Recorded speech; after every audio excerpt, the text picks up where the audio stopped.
now is the most plan. It's revision G.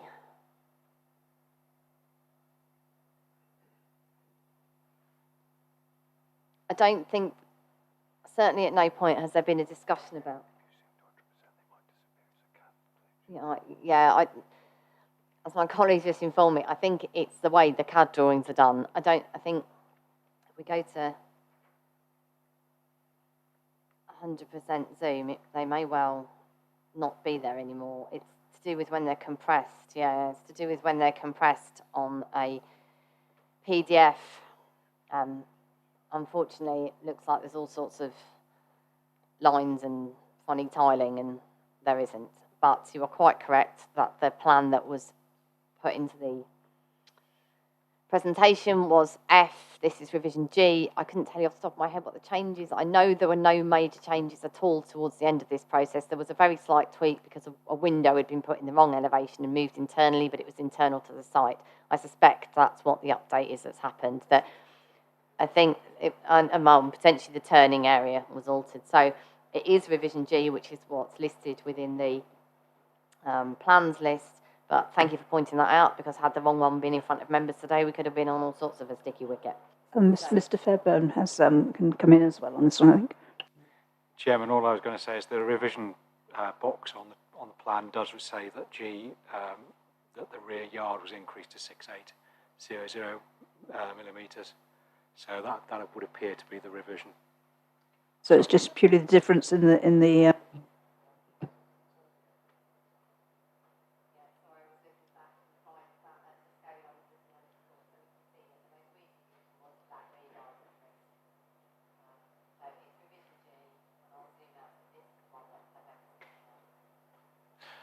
Thank you very much for clarifying that. And just the roof then is a plain slate tiled throughout without any modelling or embellishment within it. Thank you very much. And the second one, hopefully it's sort of simpler, and thank you for looking into that, is we spoke about the critical height of the ridges around the building.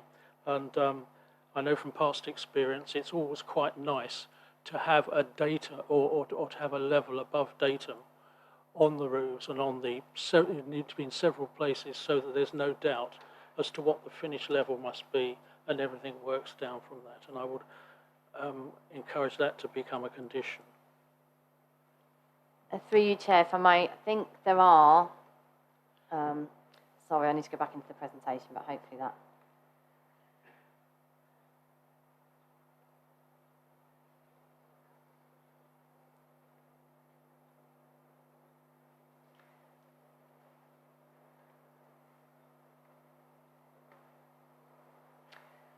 So when they're copied across, the kind of sharpness of the drawings is dreadful, but there is a datum point on here, and there are floor and ridge levels all the way across here. On the actual plans, that's legible, so we can definitely hold them to that internal floor level and to every floor level and the ridge levels within that building.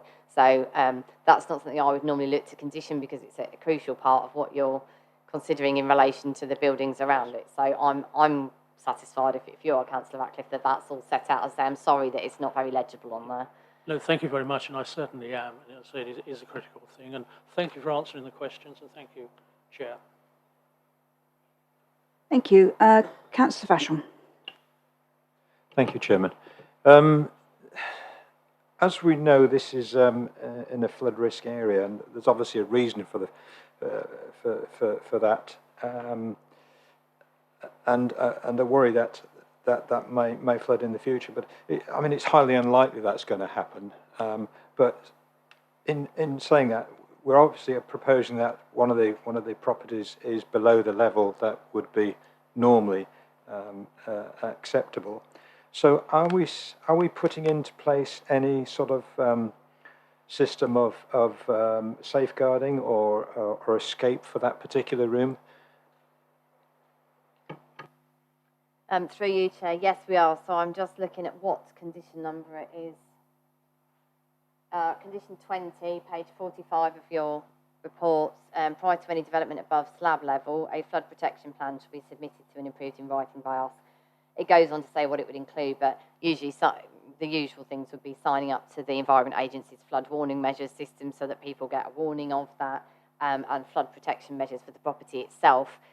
That unit does have an upstairs, or they can get outside and up the road. So what we would have the flood protection measures, and also the fact that it's quite minor built things. So the electric units come along higher up and down to sockets, and the sockets are a certain height rather than below the flood levels. So yes, condition 20 secures that warning system. It's setting out those emergency escape routes prior to occupation and things, the actual built form of trying to make it more flood resilient. Okay, thank you very much. Thank you. Any further questions from anybody? Councillor Pearce. Thank you, Chairman. My question is about the cottage, because as it is viewed there, it is going to be semi-detached or become a semi-detached unit like the others, which are further along the road going towards Chapel Street. I'm just surprised, and I wonder if the Conservation Officer is happy with this, that building will reflect the new development rather than the previous cottage, because that's obviously going to be natural stone, you know, in unison with the main development, and yet it will not look like a semi-detached block like the ones further up the road. I know there's differences there. They've been allowed to be painted, but I mean, these are some of the oldest cottages in that part of Tavistock. I think there's one opposite, which dates from about 1600 and something. But you know, is our Conservation Officer happy with this? Through you, Chair, Councillor Pearce, you're quite correct that they are amongst the oldest workers' cottages. They predate all of the other Bedford cottages in Tavistock. We have actually asked for Historic England to look at listing them, but that hasn't come through. They have variously been rendered, painted, or unpainted, but they are all stones. So the proposed development with a stone external appearance will actually match the neighbouring one, which, as you can see from the photo, hasn't been painted or rendered. It's not clear from the elevation drawings that the architect has provided, but that will be the case. When it first came in, there were different window sizes, and we've tried to make it as authentic as possible, a recreation. It's presumed that that cottage was lost either when the petrol station was built or due to a highway improvement at some time in the past. So the reinstatement of that cottage is considered a positive benefit of the scheme overall. Okay, thank you. Thank you. Any other questions? Okay, we will move then to our registered speakers, and I should like to first invite Dr. Ogilvie. If you'd like to come up to the podium, grab yourself a microphone, and when you're ready and you've got it all turned on, if you can bring that's it, lovely. Thank you. Your time will start when you're ready to do so, and Ms. Young will give you a 30-second warning, okay, when your time's nearly up. Good afternoon, members of the committee. My name is Dr. Ian Ogilvie, and I'm here to speak against the development currently proposed for the plot at number 10 Ford Street. Rather than explain our objections, I will describe what we as residents would like to see built. There was once a two-bedroom, two-storey cottage standing on the plot in keeping with the rest of Ford Street, and this was demolished to allow development of a commercial property, never a three-storey block of flats. We would like to see the erection of one or two-storey family homes in the style or similar to that which was demolished. We see no reason to squeeze additional residences onto this plot in an area where what is needed are open family homes. We would like to see significant green garden spaces similar to our own. We would like the development to include 2 parking spaces for each home to reduce the impact it will have on the already congested roads.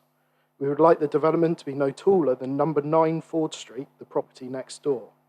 We would like the development to allow for archaeological investigation, noting that this plot was once part of a copperworks, which, as far as I am aware, is yet to be investigated. We would like the development to be considerate of the impact it will have on light levels in the neighbouring homes and gardens. The relatively open aspect we all enjoy plays a large part in keeping rising damp at bay, Especially, it should not cover it or come close to enough to block any of the light entering the neighbouring windows, especially number 9. A quick calculation on my own property indicates that we would lose a couple of hours of sunlight a day, were it to be the height that it was, through our ground floor windows, and this equates to a couple of £1,000 worth of incident light a year. Number 9 is much worse. We would like the development to allow the current visibility displays around the roundabout to be maintained. This is a dangerous junction and should not be made worse. We would like the development to provide access meeting the current requirements for new access of buildings with 30 metres visibility into each of Callington Road, the A390 towards Plymouth and Ford Street. Currently, there's no visibility into Ford Street as it's proposed. We'd like the development to meet its own drainage needs with consideration to the abnormally large rainfall events we enjoy and the associated runoff, which often finds its way onto the plot. And it often runs like a river across the site during hard rain, and we know this because we live there. Unfortunately, the proposed development does not meet all of these requirements, and so we are unable to support it. We're all passionate members of our community who are trying to build a better, more sustainable future for Tavistock and would be happy to work with the developers to achieve a compromise which suits everybody. Thank you for your time. Thank you. Members, do you have any questions of Dr. Ogilvie? It would appear not. If you'd be kind enough just to turn your microphone off and replace it to the table. And thank you very much indeed for your time. Okay.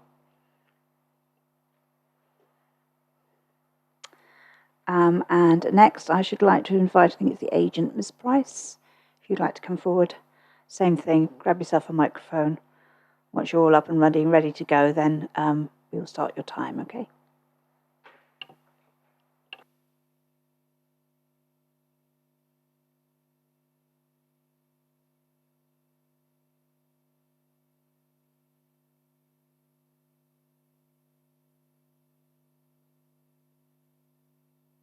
You just need to press that lovely, it's two to turn it on, one to turn it off. Okay, my name is Kate Price. I'm an architectural and conservation consultant, and I've also previously been a conservation officer and planning officer for Plymouth City Council for several years in my latter part of my career. Design now before you responds to the reasons for refusal of the original planning and also the other iterations.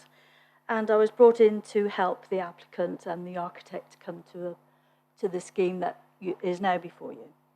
I've worked with architects with particular consideration of the scale and the form, and with regard to the settings of the listed buildings, the World Heritage Site and the conservation area, of course. We've also